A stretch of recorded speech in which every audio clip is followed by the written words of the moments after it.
Hello, everyone. Welcome to another Florida Native Plant Society Lunch and Learn. Today, I'm really excited to have Gabriel Campbell, who did his thesis on Sandhill Milkweed, Asclepias humistrata. So without further ado, I will let Gabriel introduce himself. Hi, everyone. As Valerie said, my name's Gabriel. I am a member of the Longleaf Pine chapter. We're located in the Panhandle in Pensacola. We've actually got a lot, our chapter is really growing right now. We've done a lot of work revamping our website, and there will soon be a propagation manual that I'm working on available there. I've also done, so for the last 6 years, I was a graduate student at the University of Florida in Milton, which is right next to Pensacola. And when I was there, I made a native plant garden. So if any of y'all are there or near Pensacola, please check out the UF Milton campus. There's a demonstration native plant garden there for plants that I propagated and installed. There's also a garden in Blackwater River State Forest that has native plants that were only sourced from within the park.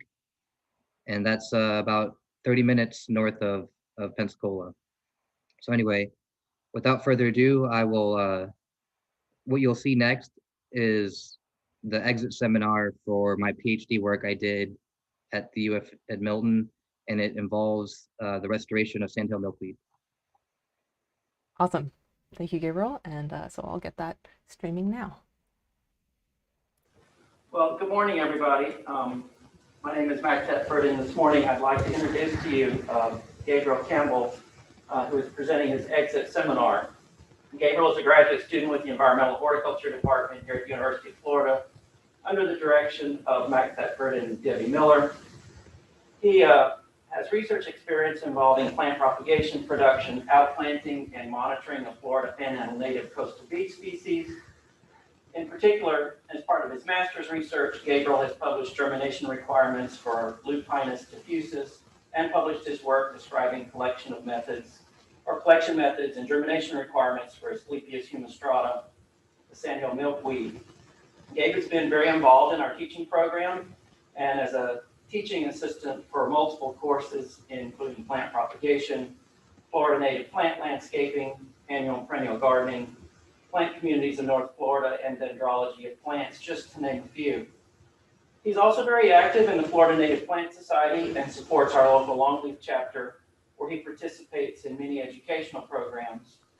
He's been recognized for his research as an award winner in the Southern Region International Plant Propagator Society, and he's a recipient of the Vivian Monday Scholarship, where he traveled to their Southern Region meeting and worked with event organizers and participated in all aspects of the Southern Region meeting. Funding for Gabriel's program has been provided in part through our Dune Restoration Research Program, and as a result, Gabe has been involved in planning, execution, and preparation of publications with his graduate committee. He's also listed as one of the authors of our recent Dune Restoration Manual, which is a joint Sea Grant and EDIS publication that's receiving considerable use after the multitudes of hurricanes we've experienced since its publication. Many of Gabe's photographs are included in the manual and demonstrate his passion for visiting the natural areas of Florida and capturing our native plants in photographs. Gabe's presenting the summer of his PhD program that documents extant Asclepias humistrata patch characteristics in order to model appropriate restoration location. He describes containerized production methods and evaluates restoration of outplanting methods for Asclepias humistrata. At this point, I'll give you Gabriel. Thank you, Gabriel.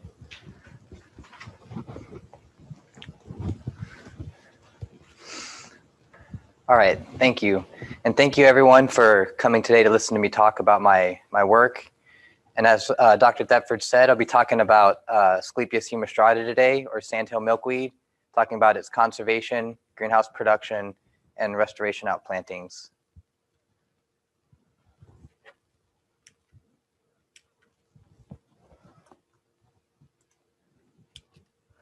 Okay, so a presentation outline of what I'm going to talk about today. I'm going to start with an introduction, talk about coastal dunes, and then the plant itself, the milkweed. some conservation studies looking at some extant plants and their phenology, and then finishing up with restoration, outplanting, and greenhouse studies. So first thing to talk about are coastal dunes. Coastal dunes occur worldwide. They occur along the coast where there's enough wind and wave energy and sand. Coastal dunes are in need of restoration worldwide. They occur in areas that are highly valued for tourism and for development. Most coastal dune plants are not well studied. Some of the examples of well-studied ones are like sea oats and other dune building grasses. But basic biological baseline data and outplanting protocols for most species are not described. And as such, they're often not incorporated in restoration projects. So this plant, Sandhill Milkweed, it's native throughout the southeastern United States in dry soils in areas with full sun and low nutrients in the soil. It's an herbaceous perennial. It has a characteristic growth sequence throughout the year where initially in the spring it emerges from below ground, produces stems that flower and fruit, and then those stems die back down and the nutrients get cycled back into the tuber. So this process can happen multiple times a year. So this will be important later on. It has a long tuberous root, which allows it to go deep into the soil profile to access water, and it has incredible ornamental value and restoration value. It's most noted for its restoration value because it's a larval host for the monarch butterfly, which use this plant as they migrate north in the spring from Mexico. Okay, so the first thing I did was I picked 6 different sites that I thought the plant would be at. I went there and I looked at them and I described some basic characteristics during the summer of 2018. And this is about a 70-mile wide area that I surveyed, encompassing the tip of Alabama in the west over here, and then all the way to Navarre Beach on the right. And like I said, this encompasses 70 miles. It has 2 different barrier islands, and it also includes some mainland locations. So I went out and I counted the number of plants per site. I counted the number of nodes per stem and the number of stems per plant. I also counted the number of plants that had any type of reproductive organ on them. And what I found was that the sites were pretty similar. They had about 5 to 6 nodes per stem, 1 to 2 stems per plant. And the plants that were reproductive were, around 15%. And of those, about 3 or 4% were flowering. 1 to 2% had immature fruit, and these immature fruits were fruits that had not dehisced or had not opened up and allowed for seed dispersal. And then the majority of the plants I found in the summer had mature fruits, and these were fruits that had split open and the seeds had dispersed. So I went for each individual plant and I counted the number of inflorescences, immature fruits, and mature fruits on what I perceived as the longest stem in the plant and then the entire plant. And what I found through this was that about 75% of fruit production occurs on a single stem on a plant. So most of the fruit production is just occurring on one stem.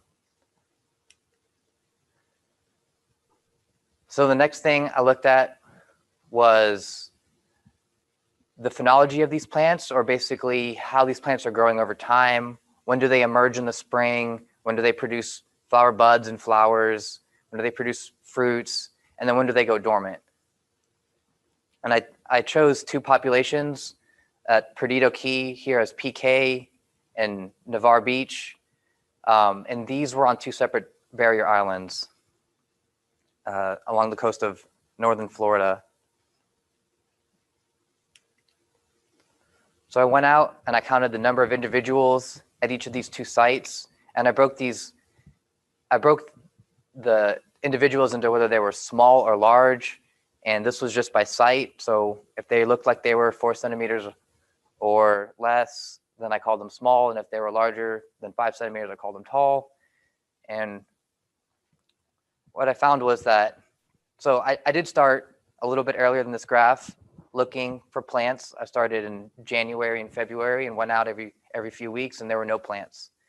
So the emergence didn't start until mid-March, at which point I went out and I recorded this data.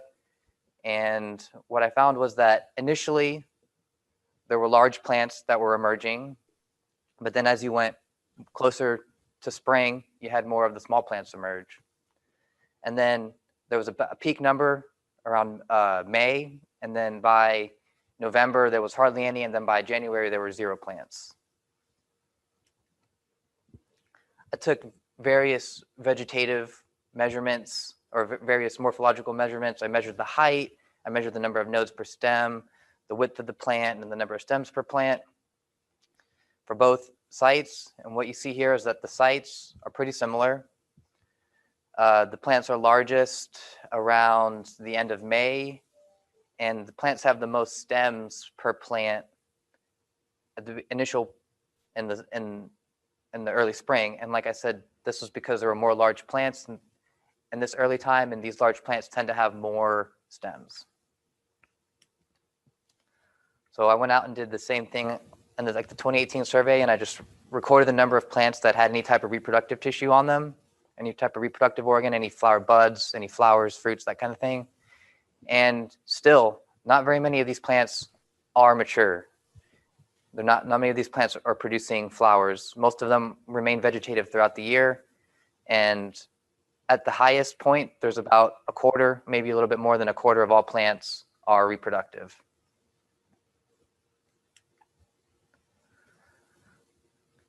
All right, so on this graph, I'm showing the number of reproductive organs, or the number of reproductive organs for each site across time. So here in the blue, I call these pre-anthesis. These are flower buds. This is when the plant, these are the number of flower buds that the plant has. The orange are the flowers at anthesis. And these are ones that are open, that the plants or that insects can utilize, that have pollen and nectar. And then the silver is the immature fruits, and the yellow is the mature fruits. So basically what I found here is that early spring, around March, April, that's when the plants have flower buds. You go into May, they're starting to open up. You go into late May and you have immature fruit production. And then by end of May, June, July, this is when the plants are producing fruits, mature fruits that are dispersing seed. So that was a review of the characteristic describing I did for the extant plants or the wild plants. Now I'm going to move into some of the restoration work that I did, and this includes direct seeding, growing plants in the greenhouse, and then outplanting.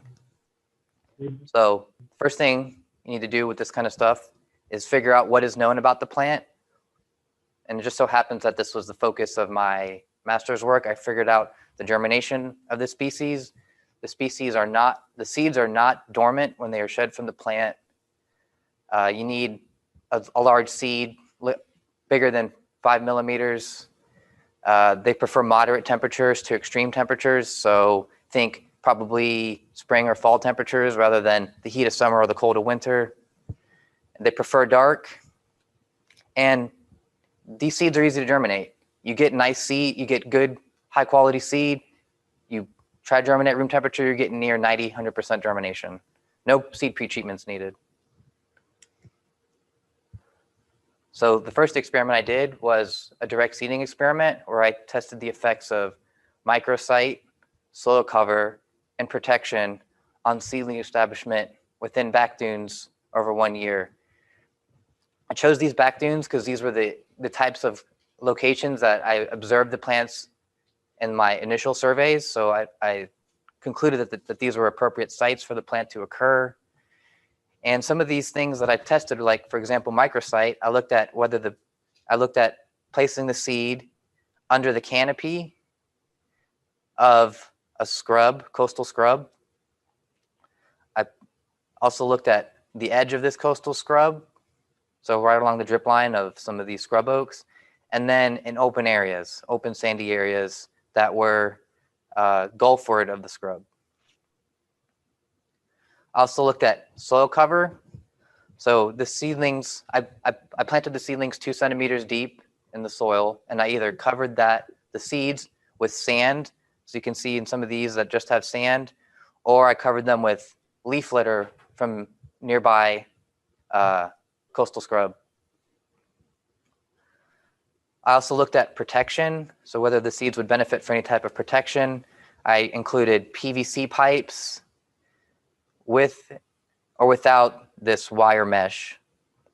So I had 4 levels of protection. I had just the PVC pipe, just the wire mesh, the PVC pipe and the wire mesh, or I just planted the seeds in the bare sand.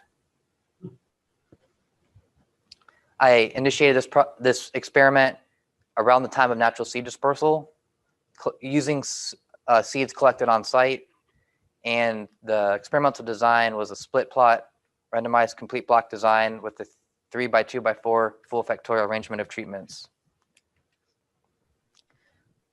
I measured some data and analyzed it 1 year after seeding.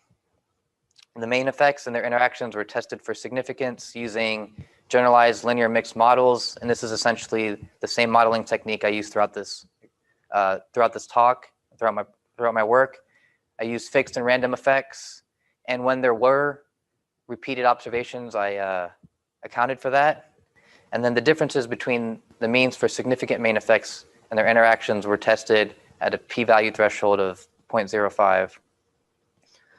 So one of the things I needed to do for this project was, how do you define a success? How do you define a restoration success? So I went into the literature and I found this recently published meta-analysis of all these different direct seeding restoration projects and what are other restorationists getting, basically. What's an average? And they concluded that seedling recruitment, defined as seeds that germinated and remained until the end of the study, it was about 11%. So 11% is an average. So I use that as a baseline for considering a project a success or not, whether 11% of the seeds you put out there were there after a year. So I did find that the microsite did affect seedling recruitment, which is shown here on this axis. This is seedling recruitment. So basically I went out there and I counted the number of seeds that were there and divided it by the number of seeds I put there, or the number of seedlings that were there. So I went out and looked at it over a year, and what I found was that there was initial emergence and seedling recruitment under the canopy, which was kind of strange because when we went and did my 2018 survey, I think I found 0 plants under the canopy. So this was odd. But as you see, by the fall, any of these initial seedlings that had recruited, they were gone.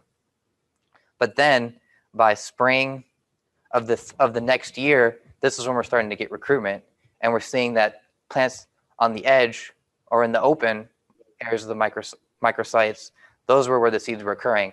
And this made sense. This is where I saw them growing in the wild. So the litter also had an effect on seedling recruitment over time. And what we found was that seeds preferred covered with sand than with litter. This makes sense. They occur in open sandy areas. They're not really in areas that have a lot of litter.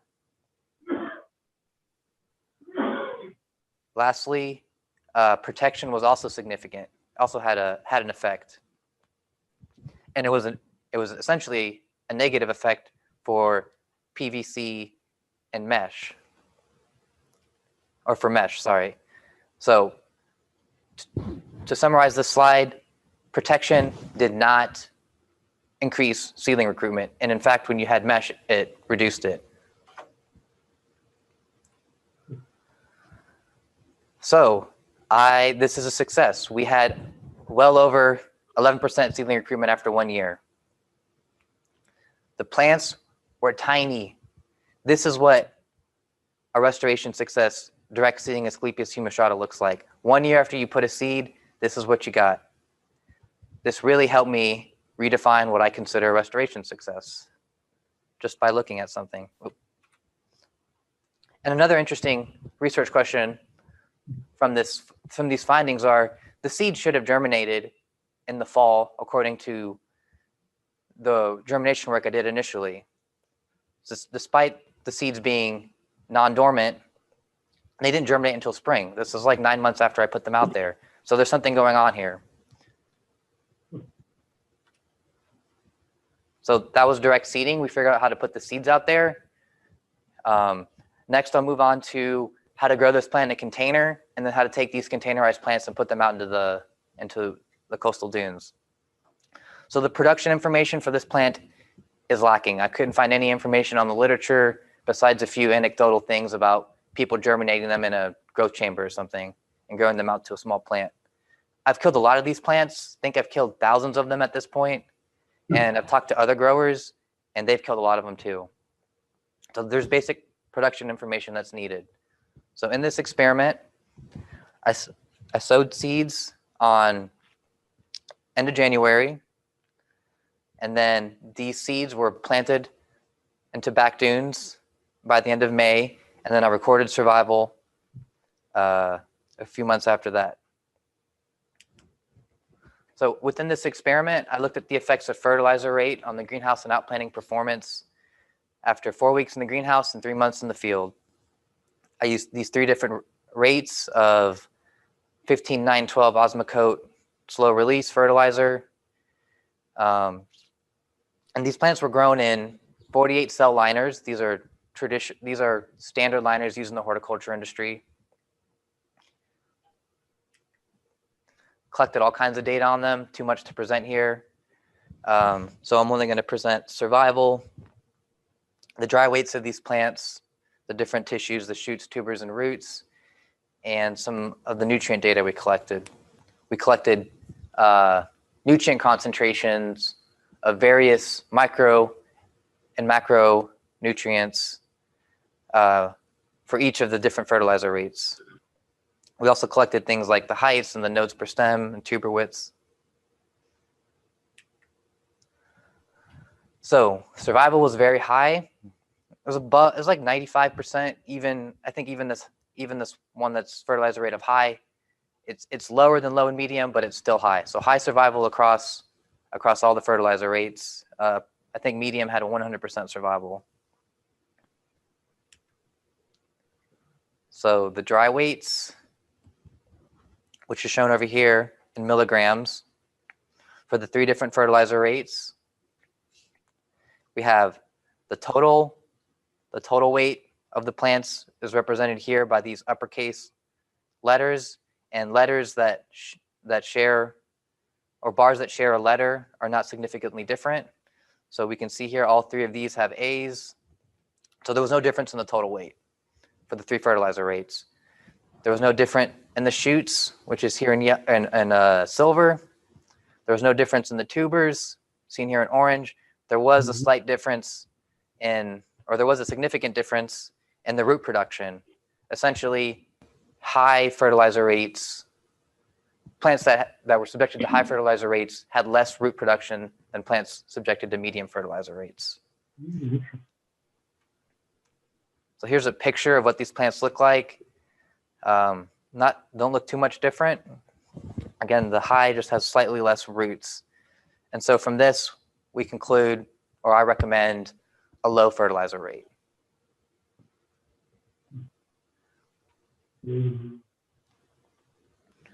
Some of the nutrient work we did, and I washed the substrate off the roots, separated the plants into the different tissue types, and then dried them and ground them. And this is what it looks like. We sent it off to a lab, the university lab that does this type of work, and we found that an increasing fertilizer rate increased the nutrient concentration within the tissues of the plants. The P, or the phosphorus and the potassium concentrations, they were similar regardless of the fertilizer rate, and the calcium concentration increased for medium rate compared to low and high rates. So I was excited. I had these nice looking plants. I planted them out into the or into the back dunes, into these areas where I expected them to occur, and I had horrible outplanting survival. It was less than 20%. So basically, we figured out how to grow the plants in liners, but there's still a need to produce a transplant that will survive outplanting on the coastal dunes. And that takes me to my next experiment, where I looked at different substrates and different container types. And very similar to the fertilizer experiment, I looked at their effects growing in a greenhouse and then outplanting into the field. So I chose 4 different substrates. I chose a standard horticulture substrate that's used throughout the Southeast. It's got 3 parts aged pine bark with fines to 1 part Metro Mix bag mix manufactured by SunGrow.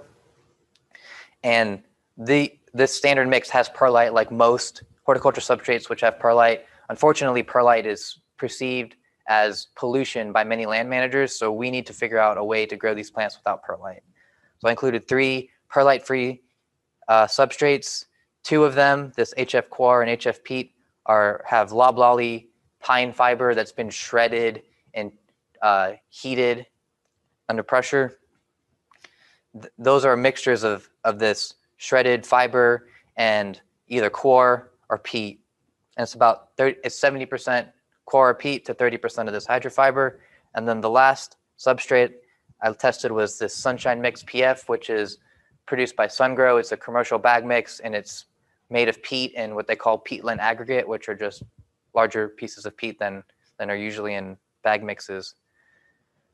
I also looked at 4 different container types.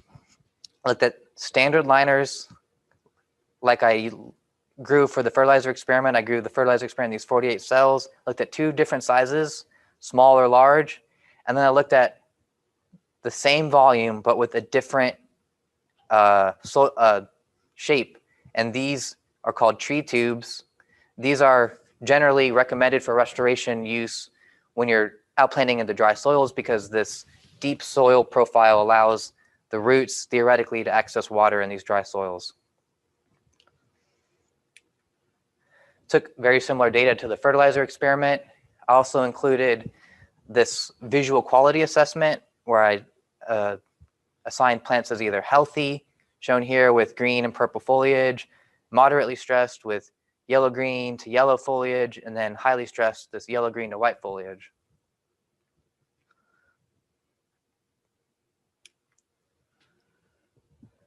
So I looked at emergence, seedling emergence, and found that these short tubes had there was less seedling emergence than in these 48 cells, but between the 48 cells and the 32 cell and the tall tubes, there was no emergence difference. So slightly less emergence for these short tubes. And again, here's just a picture to orient yourself with what these containers look like and their relative size and shape. Next, I looked at survival for the different substrate types, and the peat with the wood fibers had less survival than the standard or the Sunshine Mix. So the container type also affected the survival with less survival in the 48 cells compared to the tall tubes. Moving on here to the dry weights of these plants. We have a clear winner. The Sunshine Mix produced the largest plants. They had they had larger total weights, larger shoots, larger tubers, and larger roots, with one caveat that the tuber production, which for this plant in our restoration growing mindset, the tuber and the roots are very important. We're less concerned about the shoot because as I said before, this plant grows a shoot and then it's ephemeral, it dies back quickly. So we want good below ground carbohydrate production. So there was no difference between the Sunshine and the standard on this tuber production. So here's a picture of what these plants look like 16 weeks after seeding. And these were in the tall tree tubes. And as you can see, the Sunshine the plants grown in the sunshine mix were much larger than the rest of the plants. And this plants grown in the core and wood fiber, they had some more of these unhealthy looking plants.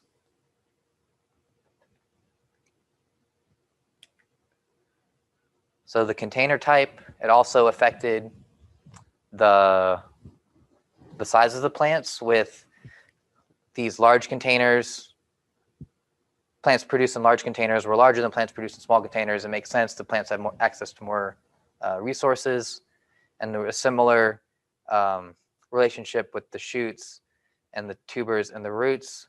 But again, the tall tubes, they had the most tuber production. So we grew these seeds out, sowed them in end of January, planted them on the back dunes, a total of about 90 days, and then we recorded survival.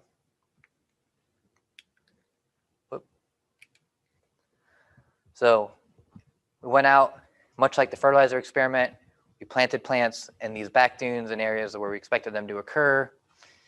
We only used healthy plants, or those plants that had purple to green leaves. And this experiment was a randomized complete block design with 5 blocks, and there were 9 subsamples per treatment. And we only used the large containers. So here are these 2 arrows. This one's pointing to the 32 cell liner, the traditional liner, and then the tree tube with the same volume but a deeper soil profile. Here's a video of us planting these plants into the ground. We used a small soil dibble, removed the plants carefully, and stuck it in there with minimal after planting technique. So in total, this took about 10 seconds. So 10 seconds to plant for these tall tree tubes. For the standard liners, we use just a standard hand trowel to dig the hole.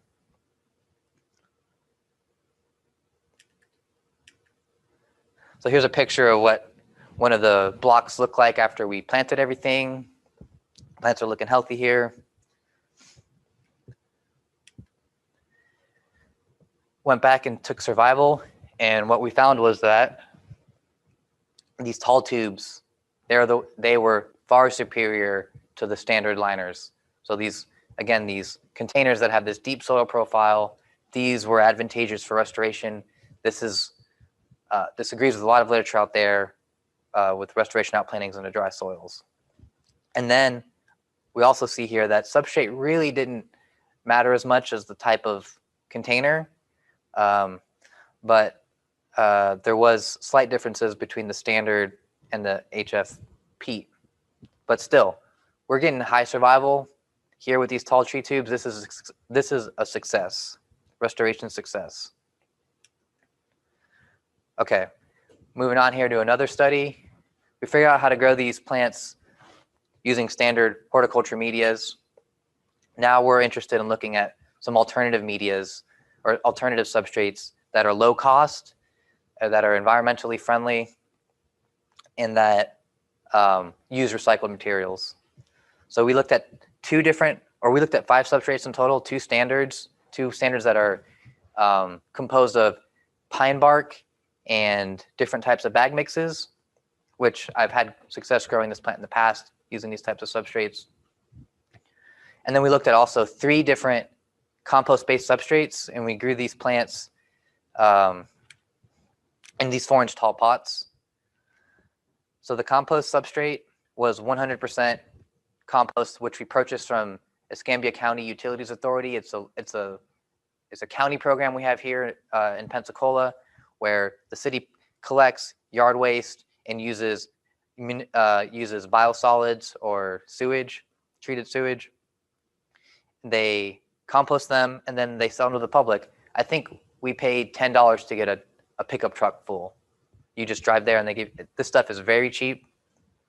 We incorporated that with pine bark, as in the other standard experiments. And then we had this relatively unexplored substrate using what's labeled here as HSB, which is horse stall bedding. And this is wood pine shavings that people who have horses place at the bottom of the stalls. The horses pee and poop on it, and then the horse owners, they need to get rid of it. So these were actually donated, placed in an agricultural field and left fallow for about 1.5 years. It was turned once, and we were interested in seeing if we can incorporate this as a horticulture amendment, because it's essentially free. These people who gave us this said that we were doing them a favor because they have to take it to the dump and they have to pay to dispose of it at the dump. So it's very cheap. We also used some sand in this substrate. So this was a randomized complete block design. We had about 30 replicates per substrate. We germinated seedlings in liners, and then we bare rooted them after 35 days. And then we placed them into these various substrates in these 4-inch pots. And we applied a medium fertilizer rate to all of the individual plants. We took survival, much like the previous experiments.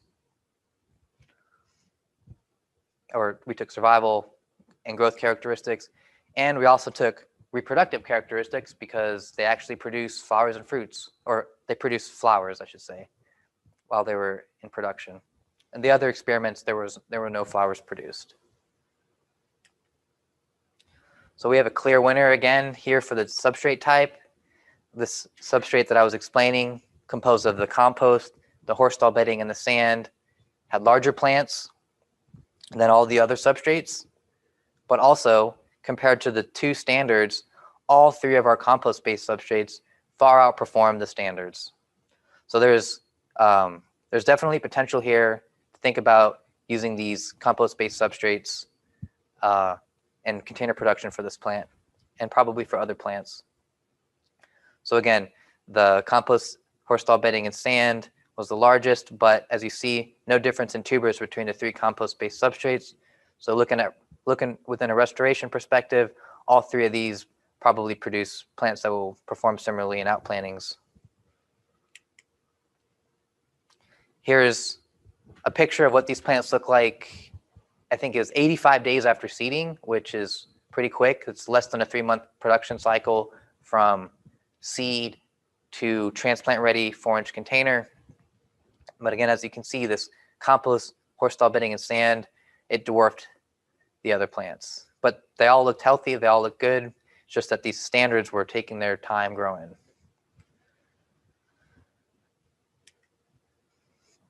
So like I said, we did observe some reproduction. They were all flower buds, and I recorded the percentage of the plants that were reproductive. None in the standard, they were not big enough. And then some flower production here for the compost and pine bark, and then the compost, horse stall bedding, and sand outperformed the other ones in terms of flower production. So again, like I said, 85 days from a seed to a transplant ready 4-inch, that seems pretty economical to me. Additionally, I think there's potential to use these types of substrates in restoration outplantings. So hopefully in the near future, someone will do that. Okay, moving along here. Did another experiment. Okay, so figured out how to grow these plants using the setup we have here at the University of Florida, where I go out and obsess over them and look at them every day. But what do these plants look like growing in a commercial setting? So in this experiment, we were lucky enough to team up with some local growers who do wholesale, and they were willing to let us throw some of these seeds in their production system and see how it went. So we sowed the seeds in June, right when you would be collecting them in the wild. And then we grew them out for 100 days there, and then we brought them back to our research here in the university, put them into 4-inch containers in the fall, and then we had plants that were ready to go into the back dunes by the spring of the next year. So here's our propagation setup. We have this semi-automated seeding machine, which was very cool to watch. And essentially what it is there's these needles here that have suction, these things oscillate back and forth. They pick up the needle, or they pick up the seeds here with the needles, and then the suction stops when it reaches down here, and then they place the seeds into these different liners. And this thing just vibrates and allows the seeds to be caught. And within this experiment, we looked at the effects of stratification for 0 or 5 days in a cooler, so cold stratification. And we also looked at the effects of these different liner plug sizes. So here's an example of a 128 cell liner plug. We also used a 200 cell liner plug tray. So we've got these two different container sizes, or these liner sizes, and we've got stratification.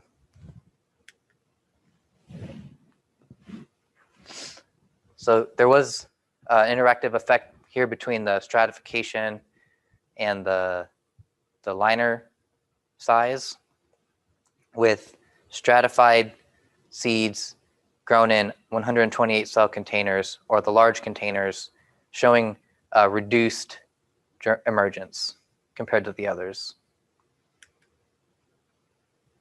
The plant height was not affected by the cold stratification or the liner plug size.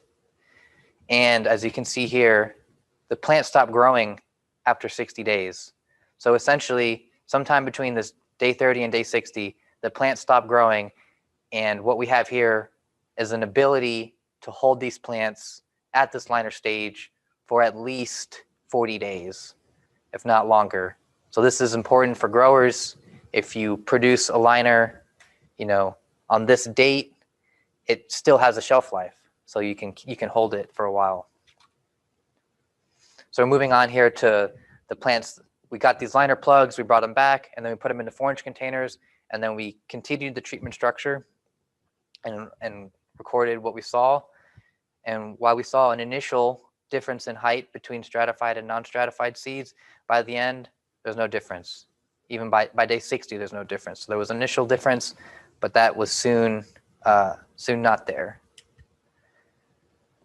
However, for the liner plug size, kind of the opposite thing. Initially, there was no difference. They were of similar sizes or similar heights, but then by day 60 and throughout thereafter, the plants that were grown in these large cells, they were bigger than the plants grown in the small cells. All right, so we grew those plants into 4-inch containers, and then by the spring, we had plants that were ready for an outplanting. So those plants were used in this experiment where we tested the effects of hydrogel at the time of outplanting on the performance of the plants. And hydrogel is basically these super absorbent crystals that you mix with water, and they slowly release water over time, and they can persist in the soil for quite a long time. Some manufacturers claim for 4 or 5 years. This is a common technique used in horticulture. People use hydrogels in a landscape setting, and people are using it in restoration, especially locally here in the Panhandle. And there's just not much data on whether it's effective, especially for herbaceous plants.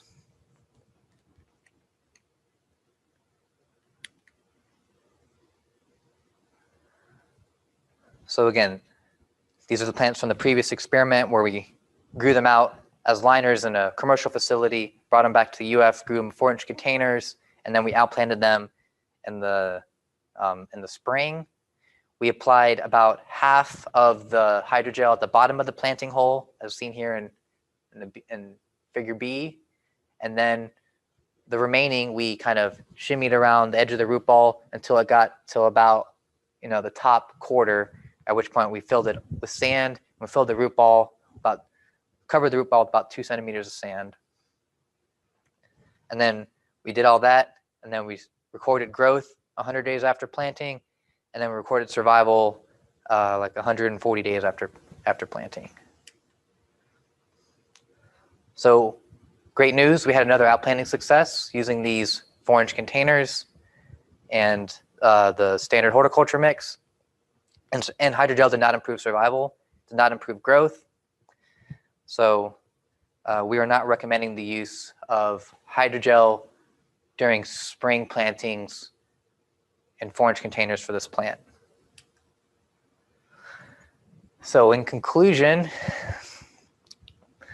plants that occurred in the back dunes of the northern Gulf Coast, they emerge in March, they flower and fruit from May to August until dormancy by January. Restoration outplanting is possible for this plant using standard growing and restoration techniques. You can use direct seeding, where we recommend planting 10 seeds per planting hole on the edge of scrub or in open areas. However, we are not comfortable yet making a seasonal recommendation since the seeds we put out there in the summer didn't do anything until the next spring. So maybe there's some more research that could be done there. If you put it out in the spring, are you going to have higher germination? Because maybe there's seed predation throughout the time that the seeds are standing there or whatever. We also were successful using containerized plants grown in tree tubes and in 4-inch containers. We recommend a low fertilizer rate when growing this plant. You can grow this plant using standard horticulture substrates, using substrates with wood fibers, and using compost-based substrates. We had success using 4-inch deep pots during an early spring planting and tall tree tubes in an early summer planting. And we recommend, or at least I recommend, investigating the further use of these compost-based substrates in outplanting. All right, well, I want to thank my co-advisors, Dr. Mack Thetford and Dr. Debbie Miller. I've had so much fun these last 6 years. I've learned a lot. I really thank you guys for sticking with me and helping me through this. I also like to thank my committee members, Dr. Sandy Wilson, Dr. Selena Gomez, and Dr. Lynn Branch for helping me with my restoration or with my dissertation. And I'm sure they have all kinds of great edits for me that I'll be hearing about later. Also want to thank these various granting agencies that helped me throughout my career or through my time here as a graduate student: the Florida Wildflower Foundation, the U.S. Fish and Wildlife Service, and the USDA NIFA, and also, of course, UF-IFAS.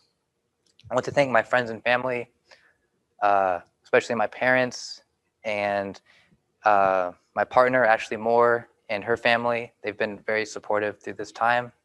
And also all the lovely OPS work that I've had. I know I'm missing people on this slide that I can't remember at the moment. I've had dozens of people help me with this project. So this is not just me up here presenting data that I took. This is an entire team over years helping me with this. So I really want to thank them. And that's it. Thank you.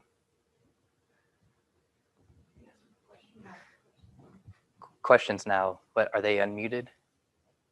They can unmute themselves. So I'll field any questions if anyone has any.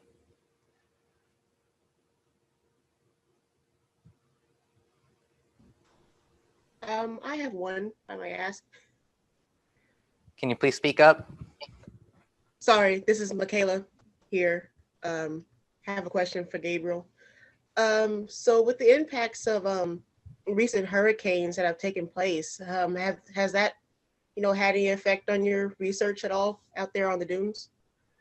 Absolutely. I think they got salt sprayed pretty hard. Last I went out and looked at them, they were mostly dormant. So hopefully that's all it is. But yes, with this type of research, hurricanes are always a nagging anxiety in the back of your mind. Anytime you see a path within 100 miles, you run out there and take all the data you can. Did that answer your question? Yes, it does. Thank you. Oh, I should go here. Anybody else? I have a question. It's Cheyenne here. So how for the substrate with the horse, the stall bedding, where did you get that idea, or how did you hear about that? That's Ashley Moore's idea. I don't want to take credit for that. She's the genius behind that. She's long thought about using this as a horticulture substrate, and we during COVID, we were trying to, at least in the initial COVID stages, we were thinking of what kind of experiments we could implement, and that was one of them. And I thought Yeah. that was really inventive. I would like to maybe see that used in other experiments with other plants, just to see the results there. yeah, I think there's definitely potential there. I mean, as you saw, it completely outperformed all the other substrates, and it's cheap, it's essentially free, it's recycling, and it's hard to find bad things about it. Cool. Thank you. Hi, Gabe. It's Sherry. Hey, Great job. I loved hearing about it. I had a question about the stress on the plants. You had a great slide that showed the plants that were healthy and then the plants that were stressed. Could you tell us what you defined as plant stress? Was it nutritional stress or? I purely used a visual scale. I mean, as a grower, I would look at those plants and be like, oh, gross, so I'm not going to try to sell those. There's obviously something going on there. It could be nutritional. I'm assuming that's what it is, but we did look at some of the nutrient stuff on that. We compared the different concentrations of nutrients, but without previous work kind of establishing what a healthy plant is, it was hard for me to kind of make any real conclusions about what was going on. But yeah, I suspect it's some type of nutrient imbalance or something going on.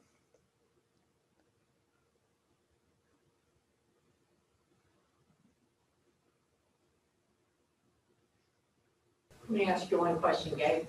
Okay. Just as a general question. I mean, you said it, you killed thousands of plants before you got to the point where you could grow them. What was the magic that allowed you to finally be able to be successful in growing the plants?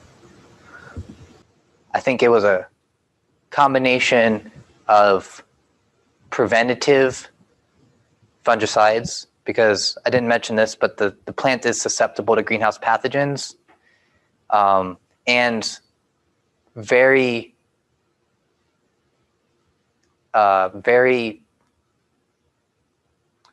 closely managed watering. So I didn't go out there and just water every day. I only watered when the plants needed it. So my experience with this plant is if you keep it wet, it's a death sentence. Is that something that's easy to, in your protocols, tell people how to grow this? Is that something that you could easily find a way to express to them so they know how to grow the plants? Yeah. I think you could determine it by weight, or you could go, how I did it is I just went out there and I pushed the flat up with my hand, or grab one of the tubes or flats and raised it up. And if it felt light, I watered it. If it was heavy, I'd left it alone. So I'm sure you could come up with some type of technique where, you figure out what is that sweet spot for needing to be watered, what is the, water status in that container at that point, and then from there you can make a recommendation. You could say only water the plant when 50% of the water is lost in the substrate or something. Does that answer your question?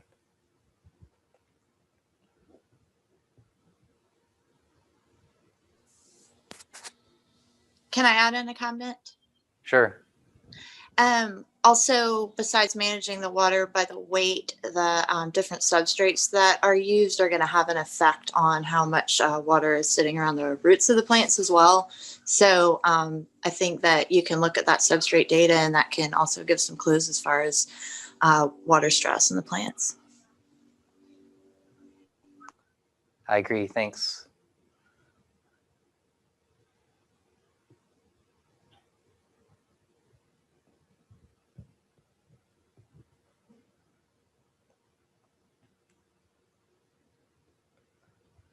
Anyone else got questions?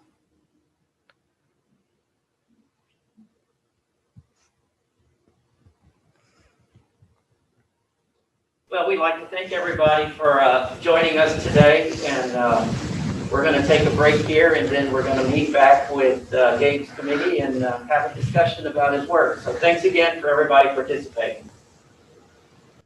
Thank you.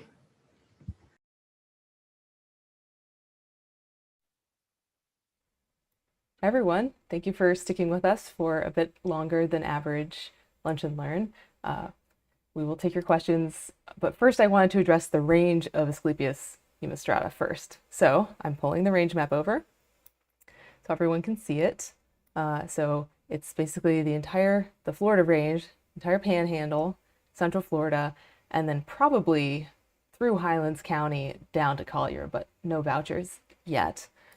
And then you can see the iNaturalist range map is basically coastal southeast and then down through Central Florida.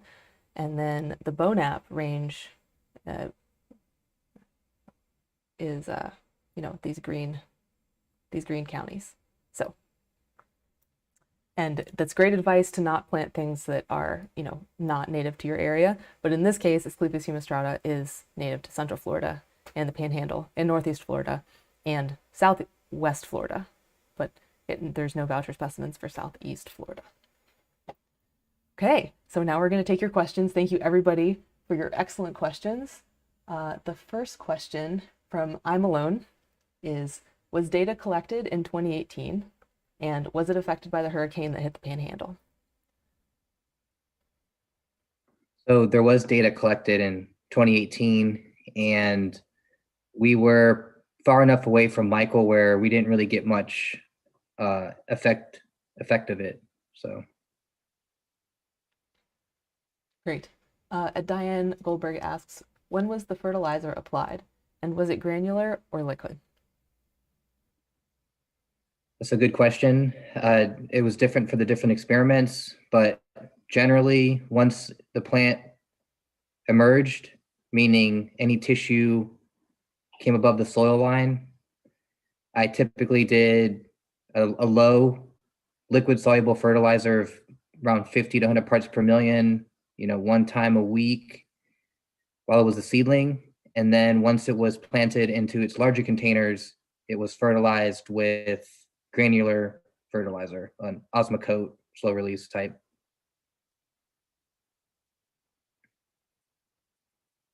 And that leads right into Christine's question, which is, what does emergence mean and depth of root planting?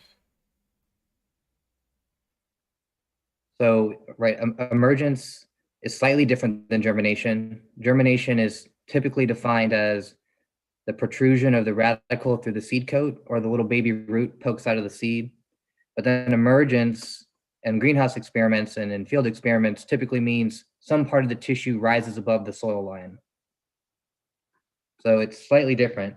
I mean, every emerged seedling must germinate, but not every germinated seedling emerges.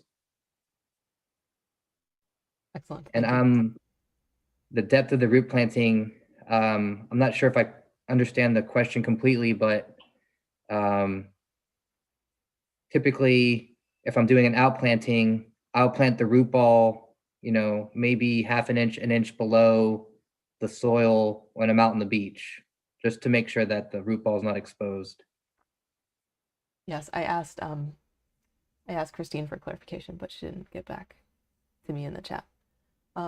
And Diane Goldberg asks that she says she's not familiar with sunshine mix. What does it contain? So the entire name for that particular potting mix is Sunshine Mix PF. The PF stands for perlite free. I think Sunshine is a brand or like a group of different types of substrates. So when you look for it, it's produced by SunGrow. Make sure you get Sunshine Mix PF, and it's composed of how they describe it as peat and peatland aggregate. So I don't know exactly what peatland aggregate means, but that's how they describe it. Okay. Basically, big chunks of peat and smaller chunks of higher quality peat. Excellent, thank you. And I just got a little notification that my internet was unstable, but it seems to be the stream, all the numbers seem to be fine. So just everyone bear with us if we're having any issues. Christine Bamberger asks, she says that she's curious about the perlite. Will I find a Google answer as to why it has a negative connotation? So there's a lot of the land managers, at least in the Panhandle, do not like it when they see perlite in their soil or blowing around on top of their soil. And in coastal dune restoration projects, often what happens is you get areas of erosion, wind comes, blows the perlite around, and it stays there in perpetuity. It doesn't biodegrade, and it's just about the right size for a lot of animals to eat it. So it's basically viewed as pollution by land managers. So if you're growing for a big restoration project, if you cannot use perlite, it's probably best. It's also really energy intensive to produce. So there is a big push in the horticultural market to get away from perlite. And also, if you've ever worked with the stuff, it's nasty. If you get any of it in your lungs, which I have, it hurts. So there's also that dimension to it. Yeah, that's not great. Let's see. Sorry, I scrolled down a bit. Yeah, so we discussed whether this would grow in Central Florida. Yes, it does grow in Central Florida. Although, would you say, Gabriel, that it's good to get locally adapted stocks of this particular species? Just by a generic answer would be yes, but there's no data to show that you can't use plants from, I mean, there's no genetic work that I know of to show that there's differences in the genetics between areas. But if you can get it locally, get it locally. I'm not sure if we have Central Florida nurseries producing this plant. Oh, I think Green Isles is Green Isle producing is? it. Okay, great. Yeah, then go to Green Isle. Yeah. Let's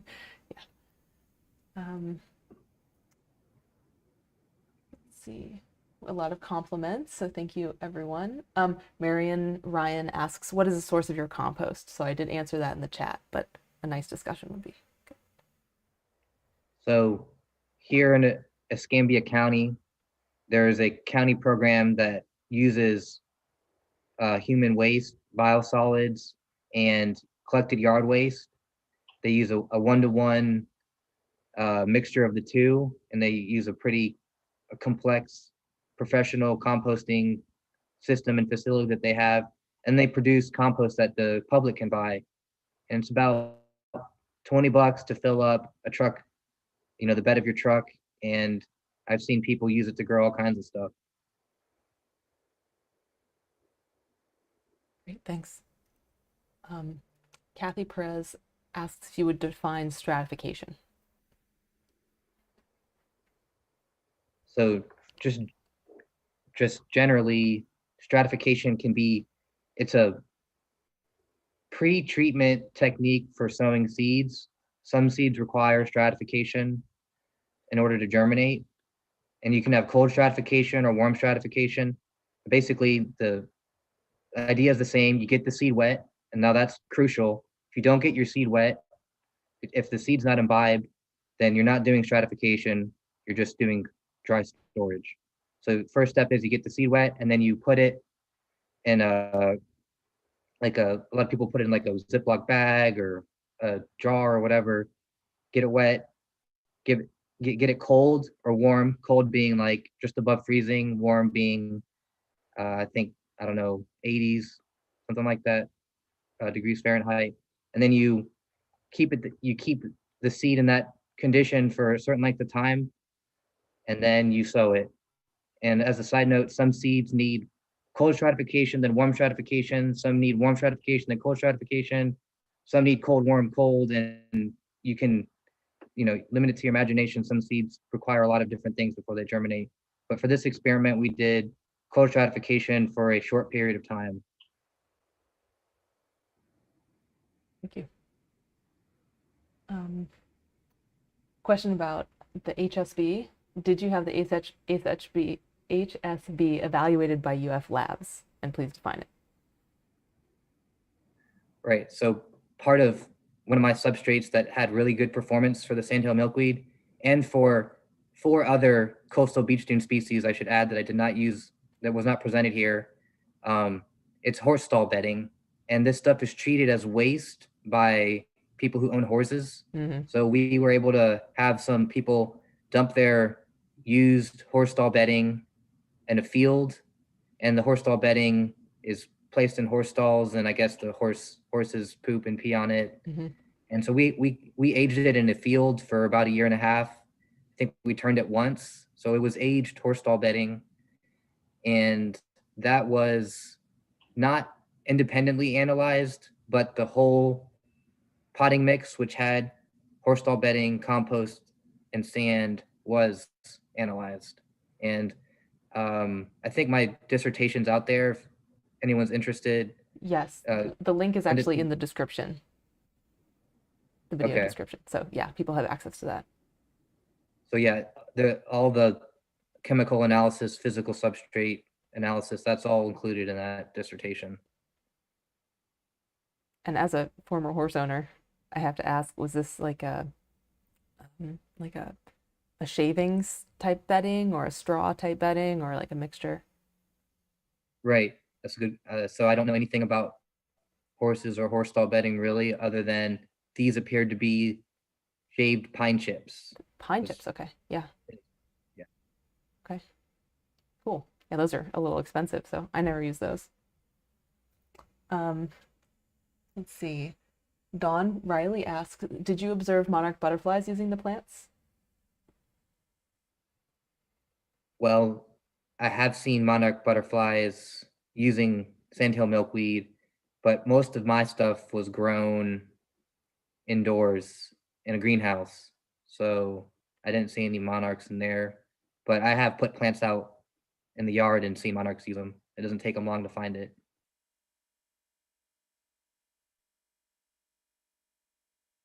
And I think you pretty much answered Karen Walter's question. Does HSB or homemade compost need to be treated before using as a substrate? Well, it's going to depend on a lot of things. Compost can be a wide range of things, same with horse stall bedding. So I guess it's just a good idea to know what you're starting with to be able to answer that question. But you obviously don't want to be using a compost that's got a super high EC or a lot of nutrients in it, because you might burn your plants. The same with the horse stall bedding. So if you have a potting mix that you're not sure of, maybe test it on some plants that you don't care about, or if you're doing a big operation, send it in and get an analysis at a lab. That'd be my advice. Mm-hmm. And it's always safer to maybe age something a bit, right? Yeah, so part of the problem with pine-based substrates is that there's a concern that initially it's going to be hungry for nitrogen because it's got a super high carbon to nitrogen ratio, and the bacteria that break it down require a lot of nitrogen. So if you're using anything that's pine bark based, you need to age it, and so that the substrate's a little bit more stable and won't take nitrogen that you're applying to go to your plants and use it for the decomposition process.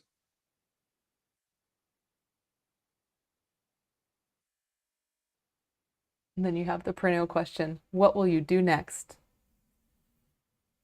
Oh, well, that's a good question. I've recently moved out to the Pacific Northwest, and I'm trying to start a career out here. So that's what I'm doing. Oh, back to HS. Oh, no, not back to HSB. What is, Marion Ryan asks, what is the best substitute for perlite in a potting mix? That is a good question. Perlite is typically used to improve pore space in a potting mix and to help the potting mix retain its structure over time. So those are the two advantages of perlite. You get pockets in the potting mix that your roots can grow in, because remember, your roots need air to grow. So your substrate or your potting mix must have big spaces within it that the roots can grow. So that's what perlite does. It provides pore space and structure over time. So you need to find something that will do that. And I've been able to do that successfully using pine bark. Pine bark's has a lot of the same qualities, where you can increase the pore space, and it also is pretty stable over time. Whereas something like compost will, that's not something you want to put in a pot that you're going to use for 2 years. The structure will break down and your air pockets will be gone.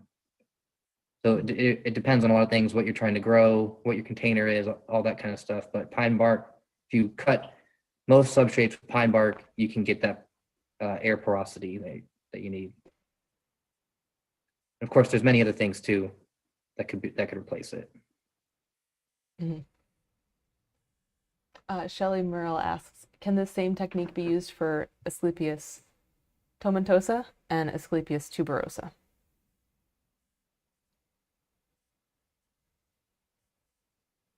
Well, I haven't tried it. Well, actually, I have grown tomentosa and a 3-to-1 mix of H pine bark and peat-based potting mix, and I've grown tuberosa in that same mix. So I'd say that those 3 milkweed species, from the limited interaction I had with them, they performed reasonably well. But I haven't tried them across all these different other types of substrates or potting mixes. Thank you.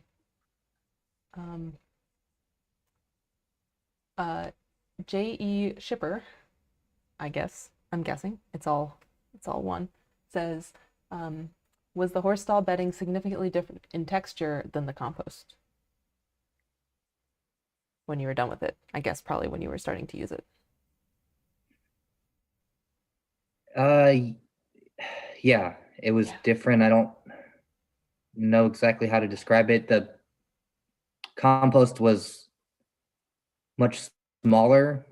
All the particles had much smaller particle size, whereas the pine shavings, they were like little small pieces of paper. Yeah, they'd be like little curly things, right? Or flat maybe, but they wouldn't degrade much even in a year. Yeah, and that's one really attractive thing about that substrate, or that component, is that you could probably use it to grow some of your longer crops like trees that you need to be in a pot for multiple years. And it's free. Like, the horse people were happy. Oh yeah. They'd save them money because they didn't have to pay to go to the dump. Oh yeah, I mean, I had 2 horse piles that just kept getting bigger and bigger, and it was like, there's nothing to do with it. You can't do anything with them. There's been shockingly little research on the use of horse stall bedding as a potting mix component. And I see it as, especially in areas where there's a lot of horses, that there's potential just because it's so cheap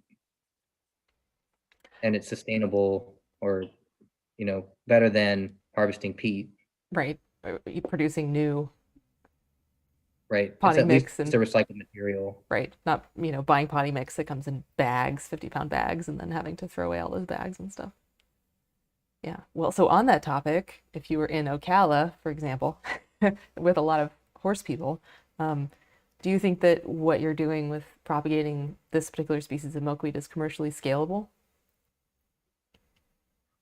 Yeah. So I actually have grown this in a commercial setting, a commercial propagation facility, produced plugs, and it worked. I think that was part of the thing you saw. So on that perspective, it can physically be done. And I also think that there's a huge market for milkweeds. And if you use the tree tube system that I had shown, you have a standard flat, which is like 1 foot by 1.5 feet. You have 98, you can fit 98 plants in one flat. And I think you could sell one of those plants for at least $10. So you're looking at almost $1,000 a flat. If you scale that up to any amount, I mean, it's a serious cash crop. And using the methods I described here, you can sow in the winter, get a plant in 4 months, and have it ready for when the monarchs are coming through.